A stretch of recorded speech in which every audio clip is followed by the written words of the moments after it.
महिलाओं को प्रधानमंत्री नरेंद्र मोदी ने दी सौगात। जुड़ जाएगी, यानी अपनी शुरुआत के साथ ही ये योजना पूरे बिहार में, बिहार के हर कोने में और एक एक परिवार तक प्रभावी होने वाली है। साथियों, मुख्यमंत्री महिला रोजगार योजना ने केंद्र सरकार के लखपति दीदी अभियान को भी नई मजबूती दी है। केंद्र सरकार ने देश में 3 करोड़ लखपति दीदी बनाने का लक्ष्य रखा है। 2 करोड़ से अधिक बहनें अब तक लखपति दीदी बन चुकी हैं और मैं गांव की महिलाओं की बात कर रहा हूं। उनकी मेहनत से गांव बदले हैं, समाज बदला है और परिवार का रुतबा भी बदला है। बिहार में भी लाखों की संख्या में महिलाएं लखपति दीदियां बनी है और जिस तरीके से बिहार की डबल इंजन की सरकार इस योजना को आगे बढ़ा रही है, मेरा पक्का विश्वास है कि वो दिन दूर नहीं जब देश में सबसे ज्यादा लखपति दीदी अगर पूरे हिंदुस्तान में कहीं होगी तो आज तो मुझे लग रहा है कि ये ज्यादा से ज्यादा लखपति दीदी ये मेरे बिहार में ही होगी। माताओं बहनों, केंद्र सरकार की मुद्रा योजना, ड्रोन दीदी अभियान, बीमा सखी अभियान, बैंक दीदी अभियान, ये भी आपके लिए रोजगार और स्वरोजगार के अवसर बढ़ा रही है। हमारा लक्ष्य है कि एक ही लक्ष्य को लेकर के चल रहे हैं, आपके सपने पूरे हो। आपके परिवार के जो सपने हैं, आपके मन में आपके बच्चों का जो उज्जवल भविष्य है, उनको पूरा करने के लिए आपको ज्यादा से ज्यादा अवसर मिले। साथियों, आज केंद्र और राज्य सरकार के प्रयासों से भी बहनों बेटियों के लिए नए नए सेक्टर खुल रहे हैं। आज हमारी बेटियां बड़ी संख्या में फौज और पुलिस में आ रही हैं। हर महिला को गर्व होगा, आज हमारी बेटियां लड़ाकू विमान उड़ा रही हैं। लेकिन साथियों, हमें वो दिन भी नहीं भूलने हैं जब बिहार में आरजेडी की सरकार थी, लालटेन का राज था। उस दौरान अराजकता और भ्रष्टाचार की सबसे ज्यादा मार मेरे बिहार की माताओं बहनों को, यहां की महिलाओं को ने ही झेली है। वो दिन जब बिहार की बड़ी बड़ी सड़कें टूटी फूटी होती थी, पुल पुलिया का नाम नहीं था, तब उससे सबसे ज्यादा तकलीफ किसको होती थी? जब ऐसी कठिनाइयां होती है ना, तो हम सब जानते हैं इन सारी कठिनाइयों की सबसे पहली तकलीफ हमारी महिलाओं को उठानी पड़ती है, हमारी माताओं बहनों को उठानी पड़ती है। और आप तो जानते ही है, बाढ़ में तो परेशानी कितनी बढ़ जाती थी। गर्भवती महिलाएं समय पर अस्पताल नहीं पहुंच पाती थी। गंभीर स्थिति होने पर उन्हें सही इलाज नहीं मिल पाता था। इन कठिन परिस्थितियों से आपको हमारी सरकार ने बाहर निकालने के लिए दिन रात काम किया है। हम चाहते हैं कि इन मुसीबतों से आप बाहर निकले और बहुत एक मात्रा में हम आज उसको कर पाए हैं। डबल इंजन की सरकार आने के बाद आप तो देखते हैं बिहार में सड़कें बनने लगी। हम आज भी बिहार में कनेक्टिविटी को बेहतर बनाने में जुटे हुए हैं। इससे बिहार की महिलाओं को बहुत सुविधा होनी शुरू हुई है।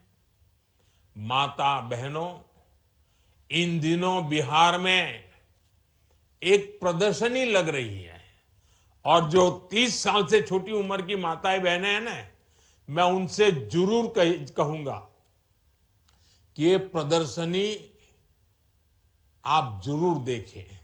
मुझे जो बताया गया है कि इस प्रदर्शनी में पुराने अखबारों की सुर्खियां दिखाई जा रही है। हम जब उन्हें पढ़ते हैं और 30 साल के छोटी उम्र के लोगों को तो पता ही नहीं होगा कि कितने बुरे हालत हैं। और बूढ़े लोग, बुजुर्ग लोग भी पढ़ेंगे तो उनको भी लगेगा, उनको याद आता है कि आरजेडी के राज में बिहार में किस तरह का खौफ था। कोई घर सुरक्षित नहीं था। नक्सली हिंसा का आतंक बेलगाम था और इसका दर्द भी सबसे ज्यादा महिलाओं को सहना पड़ता था। गरीब से लेकर डॉक्टर और आईएएस परिवार तक आरजेडी नेताओं के अत्याचार से कोई नहीं बचा था। साथियों, आज जब नीतीश जी के नेतृत्व में कानून का राज लौटा है तो सबसे ज्यादा राहत मेरी माताओं, बहनों, बेटियों ने, महिलाओं ने महसूस की है। आज बिहार की बेटियां बेखौफ होकर घर से निकलती हैं। अभी मैं 4 बहनों को सुन रहा था, जिस प्रकार से बहन रंजीता जी ने, बहन रीता जी ने, नूरजहान बानू ने और हमारी पुतुल देवी जी ने जिस प्रकार से आत्मविश्वास से बातें बताई, ये नीतीश जी की सरकार के पहले तो संभव ही नहीं था। उन्हें देर रात में भी कहीं काम करने की सहूलियत संभव ही नहीं थी। मैं जब भी बिहार आता हूं तो महिला पुलिसकर्मियों की इतनी बड़ी संख्या में तैनाती देकर मन को बहुत संतोष होता है। इसलिए आज हम सबको मिलकर ये प्रण भी करना है कि बिहार को फिर कभी, ये मेरे शब्द लिख के रखिए माताएं बहनें, अब बिहार को फिर कभी उस अंधेरे में नहीं जाने देंगे। अपने बच्चों को बर्बाद होने से बचाने का यही रास्ता है। माताओं बहनों, जब कोई सरकार महिलाओं को केंद्र में रखकर कोई नीति बनाती है तो उसका फायदा समाज के हर हिस्से को मिलता है, पूरे परिवार को मिलता है। उदाहरण के लिए उज्ज्वला योजना से कितना बड़ा बदलाव आया है, ये आज पूरी दुनिया देख रही है। एक समय था जब गांव में गैस का कनेक्शन बहुत बड़ा सपना होता था, शहरों में भी यही हाल होता था। मेरी गरीब माताएं, बहनें, बेटियां रसोई में खांस खांस कर अपना जीवन गुजार देती थी।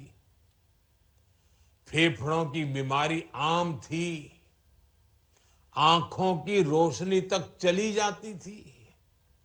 और कुछ विद्वान लोग तो कहते हैं कि चूल्हे के धुएं में जो माताएं बहनें रहती है ना लंबे समय तक, तो एक दिन में वो 400 सिगरेट जितना धुआं उनके शरीर में ले जाती है। अब बताइए, कैंसर नहीं होगा तो क्या होगा? इन सबको बचाने के लिए हम उज्ज्वला योजना लेकर आए, गैस के सिलेंडर घर घर पहुंचाए। बिहार में हमारी बहनों का जीवन जलावन ढोने में ही बीत जाता था, और उस पर भी मुश्किलें कम थोड़ी थी। बरसात आए तो गीली लकड़ी नहीं जलती थी, बाढ़ आए तो जलावन ही डूब जाती थी। कितनी बार घर के बच्चे भूखे सो जाते थे या फिर भूजा खाकर रात काटते थे। साथियों, ये दर्द किसी किताब में नहीं लिखा, ये दर्द बिहार की हमारी बहनों ने जिया है। इस मुसीबत से मेरी एक एक बहन गुजरी है, लेकिन जब एनडीए सरकार ने बहनों को केंद्र में रखकर सोचना शुरू किया, योजनाएं बनानी शुरू की, तो तस्वीर भी बदलनी शुरू हो गई। एक साथ करोड़ों घरों में गैस कनेक्शन पहुंचा। आज करोड़ों बहनें चैन से चूल्हे पर खाना बना रही हैं। उन्हें धुएं से मुक्ति मिली है, फेफड़ों और आंखों की बीमारी से राहत मिली है। अब घर में बच्चों को हर दिन गर्म खाना मिलना शुरू हुआ है। उज्ज्वला के गैस कनेक्शन ने बिहार की रसोई को ही नहीं,